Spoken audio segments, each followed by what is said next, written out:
Hello, everyone. Welcome to Inside the Americas. Coming up in today's show. Dueling rallies in El Paso, Texas this week. Donald Trump fighting for his promised border wall. And possible Democratic presidential hopeful Beto O'Rourke telling thousands the president has no right to stoke fears in his hometown. Then Venezuela's Juan Guaido promises to get much-needed international aid into the country despite government efforts to block it. We'll see how the ongoing crisis is playing out for young students forced to cross the border to go to school. And anti-government protests rock Haiti, the chaos, a backdrop for a spectacular prison breakout that left close to 80 convicts on the run. I'm Jeannie Godula. As the U.S. is up against a new deadline for another government shutdown, pressure is growing on Donald Trump to accept a tentative deal put together by both sides of the political fence. But that would only give Trump a fraction of the money he's demanding to build his border wall with Mexico. Trump held a rally to fight for the wall this week in El Paso, Texas, with a competing rally by rising Democratic star Beto O'Rourke, a possible challenger in 2020, just nearby. A roar of approval for their hometown boy.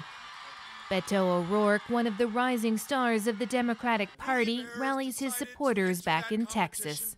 With the eyes of the country upon us, all of us together are going to make our stand. Here, in one of the safest cities in the United States of America. Safe, not because of walls, but in spite of walls. In his speech, O'Rourke also called out President Donald Trump, who traveled to El Paso as well to defend his border wall with Mexico. O'Rourke shot to national fame during the midterm elections as he hoped to become the first Democratic senator elected in the state since 1994. He's believed to be mulling over a bid for the White House in 2020. Trump, meanwhile, was busy disparaging the size of O'Rourke's crowd at his own rally. So we have, let's say, 35,000 people tonight, and he has 200 people, 300 people, not too good.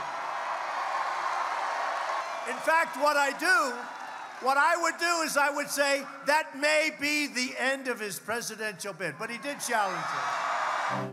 O'Rourke is not the only Democrat in Trump's crosshairs. When confronted, the president, as usual, chooses to go on the attack. He was quick to make fun of Amy Klobuchar when the Minnesota senator announced her presidential bid during a snowstorm.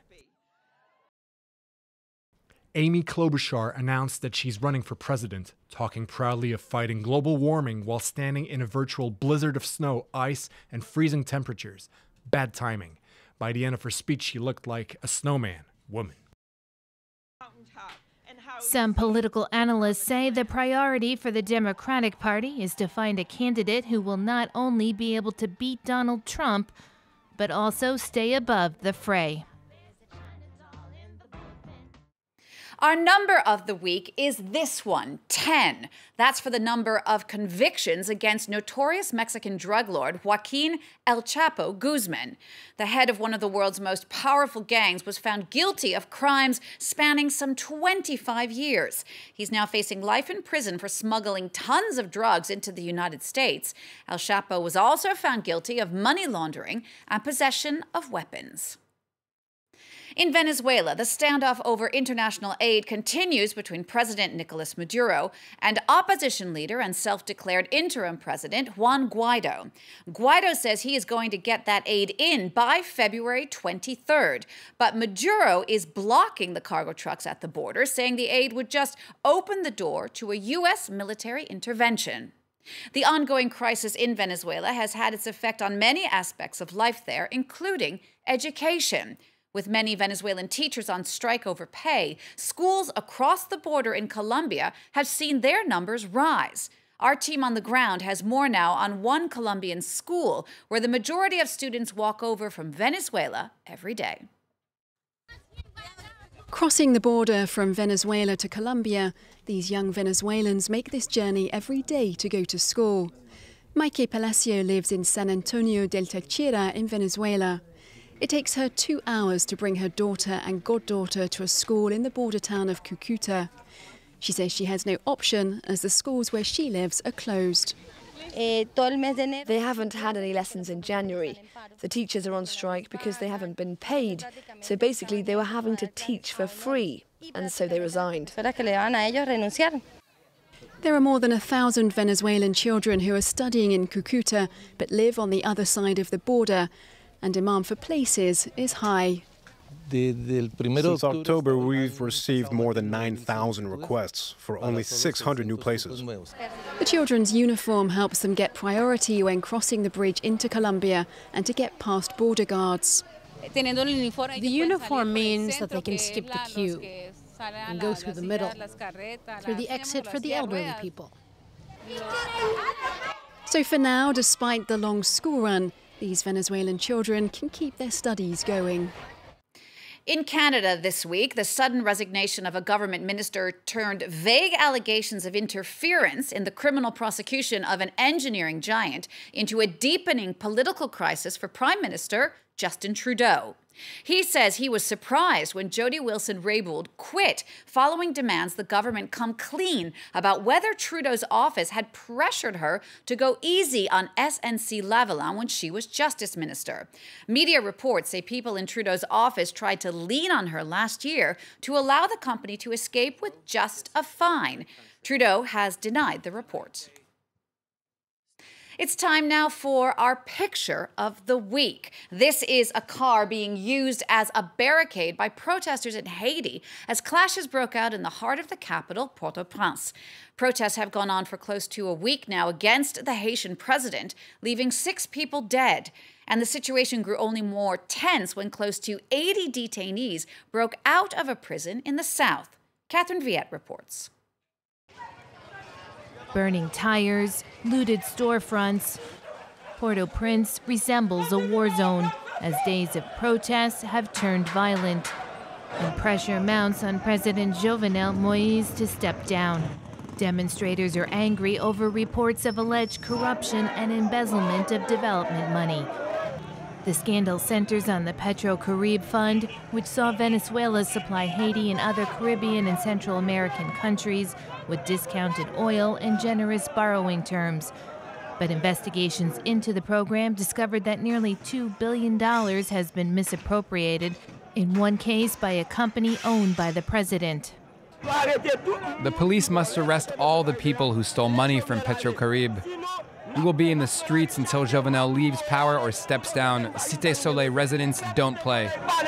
Since the president's been in power, he's been telling lies to the people. We live in hunger, in misery. We can't find food to eat. In power since 2017, President Moïse is facing the biggest challenge yet to his presidency. He promised food on every plate and money in every pocket, but instead, inflation has increased by 15%. His remarks on Friday have failed to quell the discontent. Several people have been killed in clashes and dozens more injured. It's terrible. They can't kill people like this. The president must go. As the poorest country in the Caribbean, 60% of Haitians live on less than $2 a day. Protesters say they'll keep on demonstrating until the president resigns.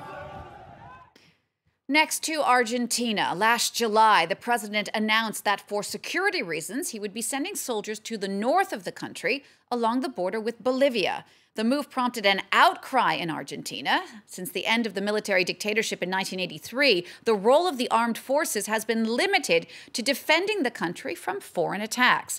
Our correspondents report. On patrol in Jujuy province.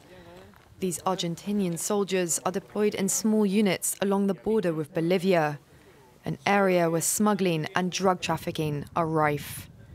The troops are essentially there as a deterrent, under orders not to interact with the population, nor open fire. Their main task, to compile observation reports for the local police. If a truck goes past, we give them the type of vehicle, its color, license plate, the number of passengers. What they do with that information afterwards doesn't concern us. Until recently, the Argentinian military was only permitted to intervene in cases of natural disasters or external threats. But last July, Mauricio Macri passed a presidential decree giving the army more internal powers. It's important that the armed forces collaborate on internal security, primarily so as to provide logistical support in border areas. The army has been banned from taking part in internal security since Argentina's military dictatorship between 1976 and 1983, a period when 30,000 people were killed or disappeared. So for many Argentines, the military's new role is cause for concern. Only in the context of a potential conflict with another country should the armed forces intervene in border security if there were a real threat from a foreign nation. In the absence of such a threat, it's not up to the military to perform this task. In the border town of Quiaca, hundreds of people go through customs every day, but many others cross the border illegally.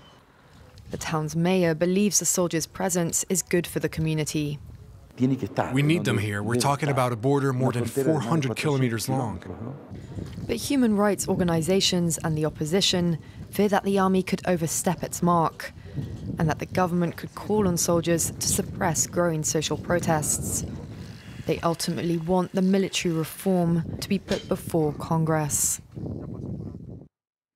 We'll leave you now with a look at something I know I've never seen before. The crazy up and down temperatures in the Midwestern United States have created what are being called ghost apples in Michigan. It first got so cold, ice covered the apples, but then the temperatures jacked up so high, the fruit inside turned to mush. When the apple farmer who took the pick shook the tree to prune it, the mushed apples fell out the bottoms, leaving these incredible shells. Nice to see something nice came out of all that cold. Well, that brings us to the end of this edition of Inside the Americas. We'll see you again soon for all the news from north to south.